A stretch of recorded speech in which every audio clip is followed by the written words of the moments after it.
All right, good morning, trade pros. I hope you're having a wonderful day. We have a huge morning market update for you today. I'm going to tell you a strategy give you 3 steps on this trading strategy that's got a 100% success rate. It's going to make you a ton of money. It will make you rich. Yeah, there's a little bit of a downside, but it guaranteed success. I'm so happy to share that with you. Can't wait. Now let's start with the morning market fun fact first. The S&P 500, S&P 500 is up 4.1%.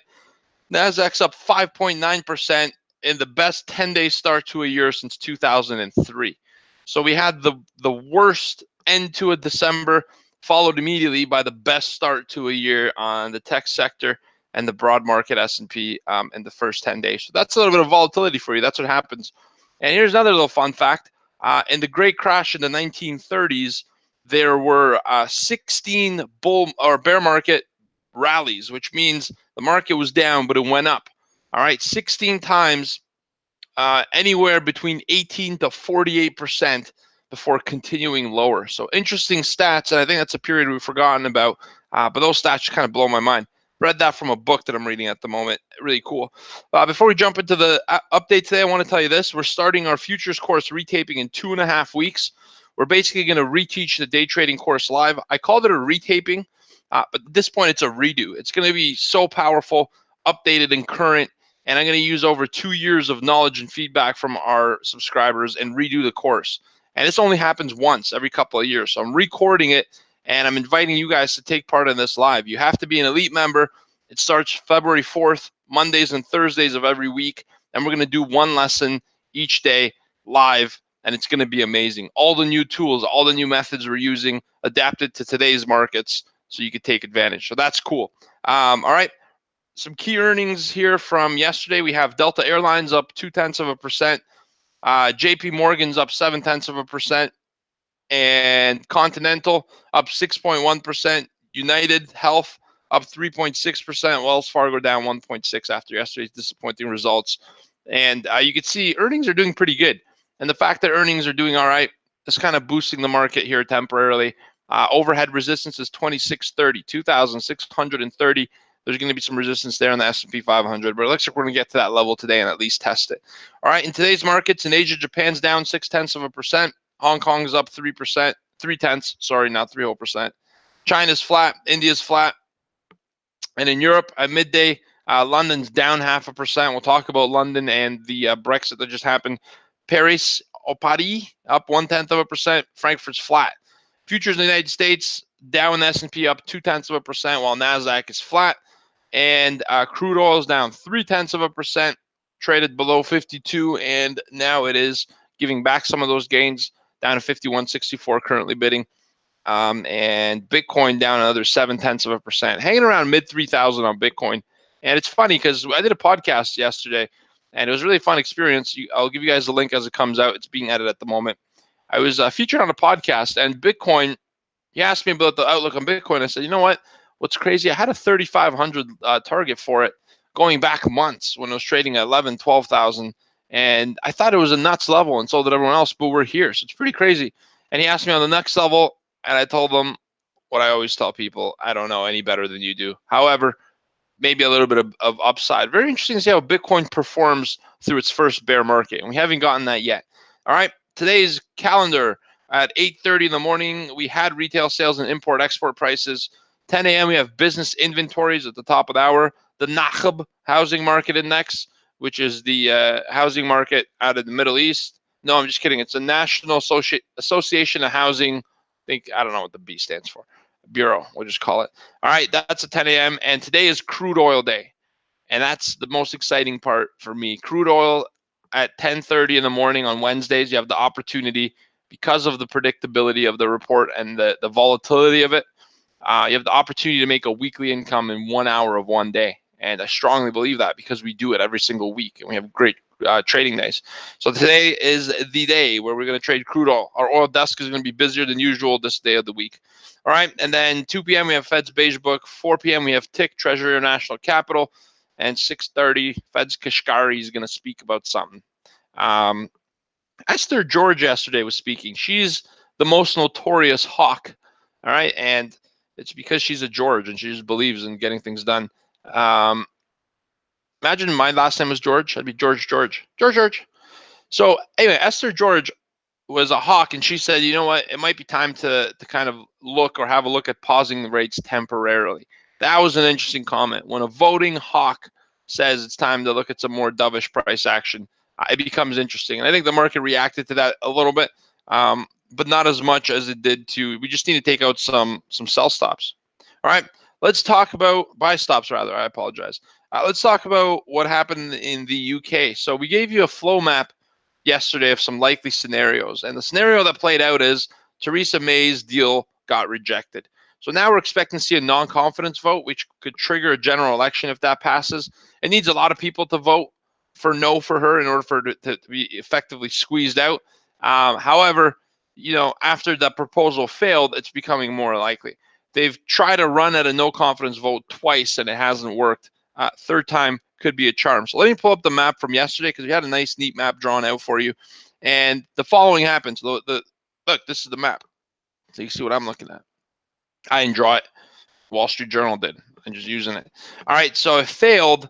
And if the government loses the no confidence vote, it's going to trigger a new election and a new proposal. The deadline for a Brexit is the end of March. The European Union said yesterday, we're not willing to renegotiate nothing. They had a hard stance on it. But at this point, the only way to get a Brexit deal through is to renegotiate the deadline. It ain't going to happen before the end of March. Theresa May's been working on this since 2016.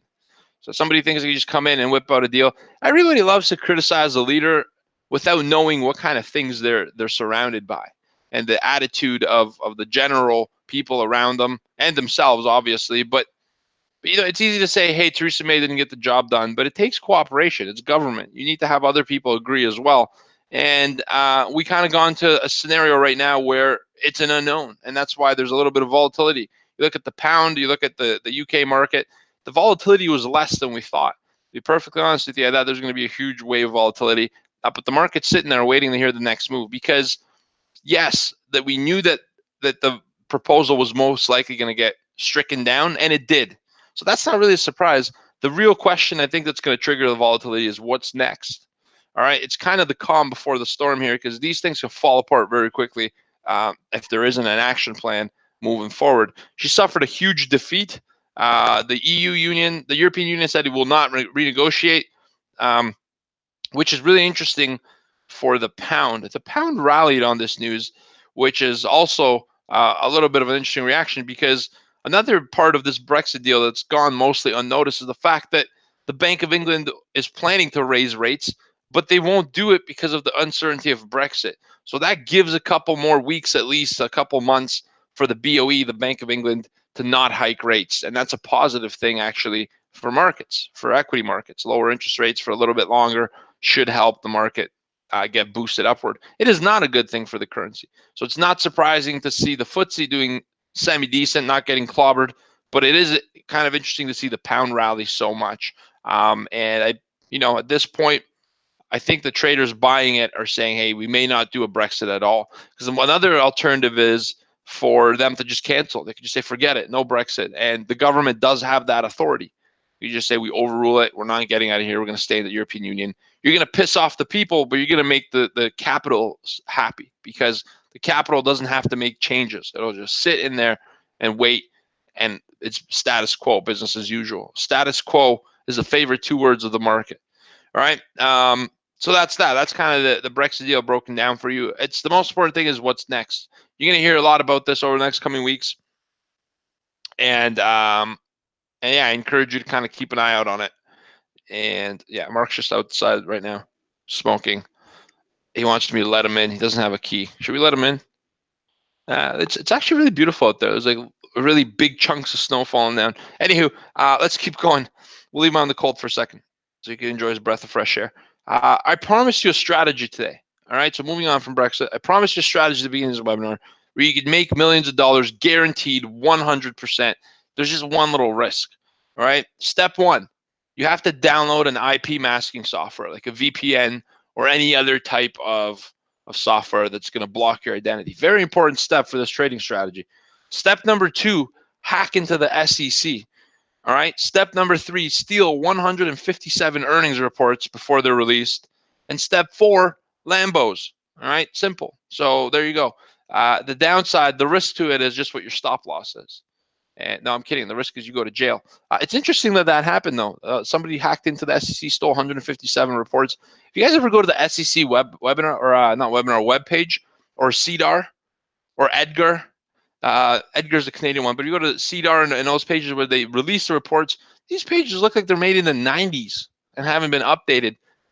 Big security threats. I think that's a very embarrassing mistake for the SEC. And I'd love to meet the hacker. I'm going to try to get him in on a webinar. I'd love to meet the hacker before he goes to jail, because it'd be interesting to see how much knowledge he's got. Might be one of those guys who just downloads a program. He's like, send it to one of the SEC people. Hey, you click here and you win a free $100 ticket or something. They click it, nothing happens. And they're like, weird, my computer's broken. And now they have a backdoor into your system. That's the most popular form of hacking. Did you know that? Everyone thinks these hackers are these smart kids sitting there and just like, wow, if the algorithm does this and all this stuff, and if I could break through, taking advantage of these secret vulnerabilities. No, they just send you something, an exe executable file. You open it, now they got a connection.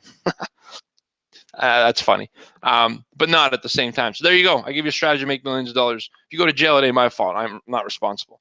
You guys have a great day. Manage your risk. Trade like Trade Pros. The sentiment is to the upside. The market is bullish. Above 2,600, we could continue to take out buy stops. Stick with the order flow. I'm seeing an early morning sell-off followed by a reversal in continuation to the upside. 2,630 is that target. And I'm going to give you some more levels when I turn around in the trading room. But for now, YouTube, I appreciate you guys. Thanks for coming out to these morning market updates. And I love spending time with you every single morning. I wake up excited to be here, and I want you to know that. So see you tomorrow morning at 9 a.m. Have yourself a great day. Manage your risk. Trade like a Trade Pro. And I was just kidding about the 4-step process for anyone. There should be a little liability disclaimer on the screen right here, right now, as I'm talking. If it was up to my lawyer, this whole thing wouldn't have happened. See you guys later. Have a great day. And goodbye. All right, Trade Pros. We had an awesome webinar for the elite members last night. We have some new tools at our disposal, and we're going to talk about that a little bit later on after the open. And I got a poll to ask you guys. I got something important for something really big coming, and I'd like to get you to participate and just let me know. All right, let's start out with some levels on the S&P 500. We'll hand it over to the oil desk. Stephen will tell us more. We got a huge day in oil inventory today. I'm excited. Keep the powder dry until the report 1 hour after the open, and you're not going to have a shortage of opportunities there. So let's get into it. I'll start with the S&P 500.